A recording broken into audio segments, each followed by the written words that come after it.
Quem acompanhou aqui na sexta-feira o testemunho da Heloísa, minha esposa, com certeza ficou impactado, né, pelo deserto que ela passou na vida naquele tempo. E eu também, assistindo, fiquei impactado por relembrar todas essas situações que a gente passou. Eu já era cristão nessa situação, né? Eu falava para ela que aquilo era um ataque espiritual, mas eu, como cristão ali naquela situação, eu assistindo e relembrando, eu poderia ter me posicionado e ter levado ela para o caminho certo, né, para a direção de Canaã naquela época.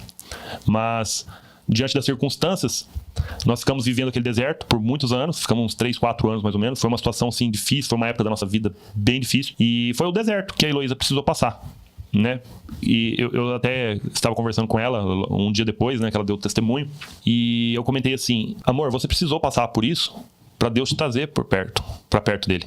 Porque se você não tivesse entrado naquele deserto para ser aperfeiçoada e conhecer sobre esse mundo espiritual que nos cerca, dessa mentalidade, talvez você não teria conhecido o amor de Jesus que você está vivendo hoje. Por isso que eu disse que Deus às vezes nos permite entrar em algum deserto para nos moldar e nos aperfeiçoar, para a gente receber nossa bênção. Porque naquela época, se eu falasse de Deus para ela, ela falava: não, o que eu preciso é de remédio, eu preciso Ela não entendia o que estava passando, né? Hoje ela entendeu, mas Deus permitiu aquele deserto na vida dela. E o tempo que demorou foi o tempo que ela demorou para entender que a direção correta era Deus. Então, é difícil a gente falar, Deus nos permite passar por essa situação, uma situação difícil. Ela pensou em suicídio várias vezes. É pesado para uma mãe ouvir isso de um filho, para um marido ouvir isso da esposa, mas Deus permite. Ele permite certos desertos para que você possa conhecer o amor verdadeiro. Então, se você que está nos ouvindo está passando por uma situação que você acha que é impossível, às vezes a vontade de tirar a própria vida, essa não é a saída, gente. A saída é Deus, buscar o caminho. É difícil entender isso aqui, é difícil. Exige responsabilidade. E vai doer. Vai doer. Porque a Bíblia às vezes dá uns tapas na gente. Mas a gente precisa entender que esse é o caminho.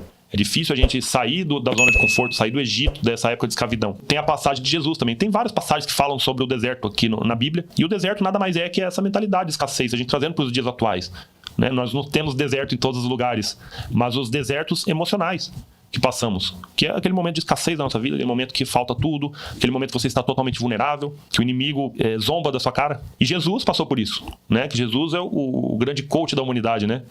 Que o exemplo que ele dá para a nossa vida atual é maravilhoso. E Jesus foi para o deserto por 40 dias e 40 noites. Ficou no deserto sem comer, sem beber, para orar a Deus. E durante esses 40 dias que ele ficou, o diabo o tentava a todos os momentos. Falava assim: aqui, Jesus, pão para você? Aí Jesus respondia para ele: não só de pão viverá o homem, mas de toda a palavra de Deus. Exato. O diabo chegava para Jesus e falava: se você é filho do Deus vivo, se joga, se suicida. E o que Jesus fazia? Palavra. Sempre retrucou e mostrava na palavra o que tinha de saída, né? Jesus também foi tentado quando falou: olha, isso aqui, ó, vou te dar tudo isso aqui, se você se prostrar e me adorar. Jesus falou: não, tudo isso aqui me pertence, entendeu? Tudo Isso aqui me pertence. É maravilhoso. Uma coisa importante, né, Rafa, que você comentou agora, Jesus Cristo, ele esteve no deserto, né, para ser tentado, para buscar a presença de Deus, e ele venceu no deserto. Ele venceu. E se nós pegarmos Adão, que foi lá no paraíso, ele fracassou no paraíso. Então você vê que contraste grande. Adão fracassou num lugar lindo, abençoado, farto, cheio de comida, de frutas, de árvores, de rios, de água limpa, né? E Jesus triunfou no deserto, um lugar de escassez onde não tinha nada. O que eu entendo disso? Que não é o local que você está, não é o lugar que determina a sua vitória, mas sim a sua atitude, né? A atitude de Jesus no deserto foi tremenda. E a atitude de Adão no paraíso foi catastrófica, né? Então, desertos haverão. Virão situações difíceis na nossa vida, mas para nos ensinar muitas coisas, para nos fazer mais fortes, entendeu? E principalmente para nos levar mais perto de Deus. Sim, e uma coisa muito interessante de se falar também é que quando você atravessar o deserto e chegar na terra de Canaã, chegar na parte da bonança da sua vida, você não se esquecer daquele caminho que você percorreu de deserto, porque isso vai nos deixar humildes quando nós chegarmos na bênção. E nós temos que lembrar de onde viemos, por onde passamos. E quando chegarmos no paraíso, quando nós vencermos o deserto, a gente nunca se esquecer quem nos levou até lá, que foi Deus. Porque às vezes quando recebemos as bênçãos, nós esquecemos as maravilhas que Deus fez na nossa vida. E isso aconteceu com o povo de Israel também. Porque quando eles chegaram naquela terra que tinha tudo, cada um recebeu umas partes de terra, não faltava mais nada para eles, a terra era fértil, eles podiam plantar, eles tinham criações. E quando isso aconteceu, eles fizeram uma estátua de ouro e começaram a adorar aquilo como se aquilo fosse Deus. E Deus castigava com ataques de outras tribos que vinham para derrubar eles, porque eles se afastavam da presença. Então, Deus nos permite o deserto, mas quando conseguimos vencer o deserto, nós também temos que manter firmes na palavra. Por isso eu falei que para a gente sair da mentalidade do deserto, a gente precisa de responsabilidade, de obediência, de disciplina. Usando o testemunho da Heloísa de exemplo, a Heloísa passou por esse deserto. Hoje ela está na bênção. Mas se um dia ela vacilar, ela deixar de orar, ela deixar de buscar o Senhor, tudo isso pode voltar. Nós temos que estar firmes na palavra, nós temos que ter responsabilidade, temos que orar, temos que buscar, porque Deus se achegou a nós, mas Ele pode se afastar se nós não tivermos nossa responsabilidade. Então, gente, a mentalidade do deserto existe para todos, todos passamos. Eu gosto de olhar para o passado e ver o deserto que eu passei, porque isso também me traz alegria nos dias de hoje, me faz ser grato pelo que eu tenho hoje, mesmo que às vezes haja escassez. Porque nós temos que ser gratos, assim como o povo que saiu do Egito tinha tudo o que eles precisavam para sobreviver e ainda assim eles reclamavam. A mente estava escravizada. Então aprenda a ser grato. Por mais que haja escassez, há motivos sempre para agradecer. Na Bíblia fala que em tudo dai graças. Em tudo dai graças. Se você acorda, respira, graças a Deus eu estou vivo, porque teve gente que morreu durante a noite. Seus filhos estão vivos, graças a Deus que meus filhos estão vivos. Seu filho está dando trabalho para você, graças a Deus ele está vivo. Porque se ele não estivesse aqui, eu ia sentir falta desse trabalho que ele dá. Agradeça pelo seu carro, se for um fusquinha velho caindo aos pedaços, mas ele te leva do ponto A ao ponto B, agradeça por esse carro. Porque quem está lá no ônibus daria tudo para ter um fusquinha ou para ter uma bicicleta. Então temos que ser gratos a todos os momentos. É difícil, mas dai graça, gente, porque a gente tem tudo para agradecer, tudo para agradecer. Se você tem um arroz com feijão para comer, agradeça por aquilo. Eu já passei uma certa época da minha vida, quando eu fiz 18 anos, eu saí da minha casa e fui morar em Cuiabá. Não sabia nada da vida. Eu recebia meu salário, gastava tudo em besteira, tudo que não me agregava em nada. Na primeira semana eu já não tinha mais dinheiro nem para comer.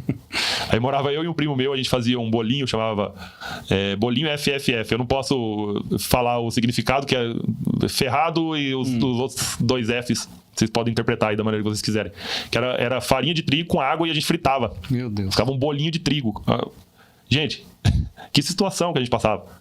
Mas a gente tinha alguma coisa para colocar na barriga. Então eu já passei por essa situação de ter fome. E hoje, se eu tenho um arroz com ovo para comer, eu falo, que banquete, glória a Deus por isso. Porque tem gente que não tem isso, gente. Tem gente que tá buscando no lixo comida.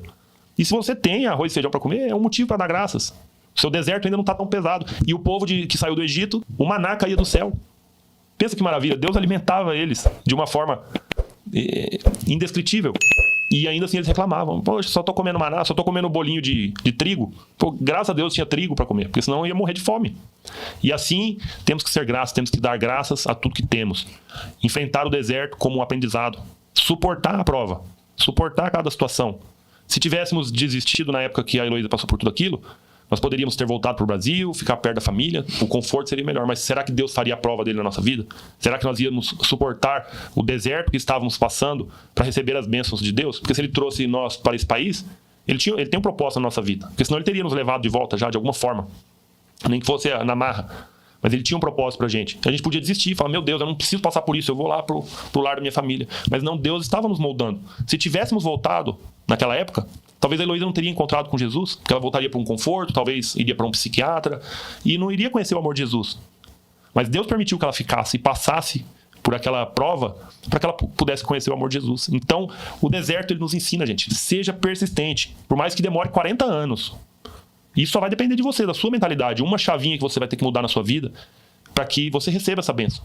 Tente entender, porque a Bíblia nos dá sabedoria, ela nos dá clareza nos nossos pensamentos, para que possamos encontrar o verdadeiro caminho. Amém. E é aquela coisa, né, Rafa? Quando as coisas estão difíceis, dobramos nosso joelho, clamamos ao Senhor, oramos, né? Buscamos a presença dEle, pedimos para que Deus transforme aquela situação e nos dê a vitória. E quando nós estivermos na bonança, quando nós estivermos na fartura, né? naquilo que realmente está muito bom para a nossa vida, continuamos ali nos pés do Senhor, mas agradecendo a Deus, louvando o nome dEle. Ou seja, em todo tempo, nós temos que estar na presença de Deus. No momento difícil, clame ao Senhor.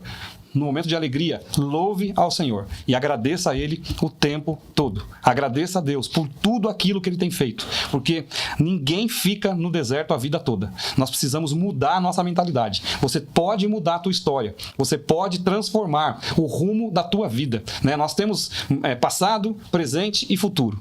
O futuro né? Nós não sabemos como será. Só Deus sabe da nossa história. O passado já foi, já vivemos. Não tem mais como voltar atrás e recuperar isso. Mas o presente, e é por isso que chama presente, é um presente de Deus. Hoje, esse momento, essa oportunidade que você está tendo é um presente de Deus para a tua vida. Amém. Por isso que é presente, né? E a vida que Deus nos deu, que a gente possa fazer um bom uso dela. Que nós possamos chegar lá no final da nossa história e olhar para trás e falar assim, poxa, eu deixei um legado, eu construí uma história legal, eu construí uma história de vida, eu deixei os meus filhos, né, com princípios, eu amei a minha esposa, eu amei o meu marido, eu cuidei da minha casa, eu alimentei os meus filhos, eu edifiquei o meu lar de verdade e hoje eu tenho um legado que vai ficar, né? Não sabemos até quando vamos viver, mas o importante é deixarmos esse legado, né, que os nossos filhos, a nossa geração que está vindo, possa viver também os melhores dias, comer o melhor desta terra, porque vão entender os princípios que os pais têm plantado no coração de cada um deles. Então que você nesta manhã possa entender isso, sabe? Deixa de lado a soberba, deixa de lado a ira, deixa de lado a arrogância, deixa de lado o medo. O medo muitas vezes nos paralisa, né? Então vamos começar a enfrentar as coisas de maneira correta, como verdadeiros guerreiros,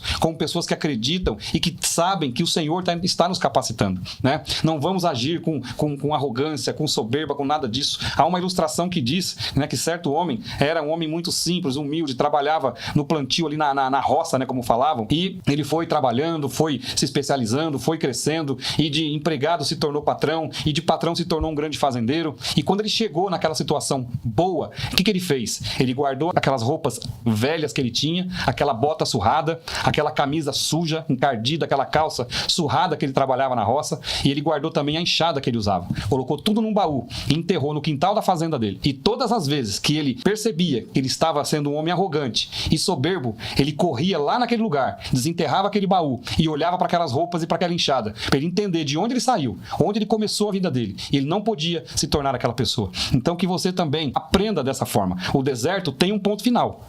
Uma hora isso vai passar, mas quando Deus te colocar sobre realmente a bonança, sobre a fartura, sobre a bênção, não se esqueça, né, de voltar para agradecer. Não se esqueça de se manter na presença de Deus, porque é isso que vai garantir a sua vitória. É isso que vai garantir você na terra prometida, né? Tudo aquilo que Deus tem preparado para você, Deus vai te dar, mas você precisa também abrir o teu coração e falar, Senhor, eu preciso mudar essa chave.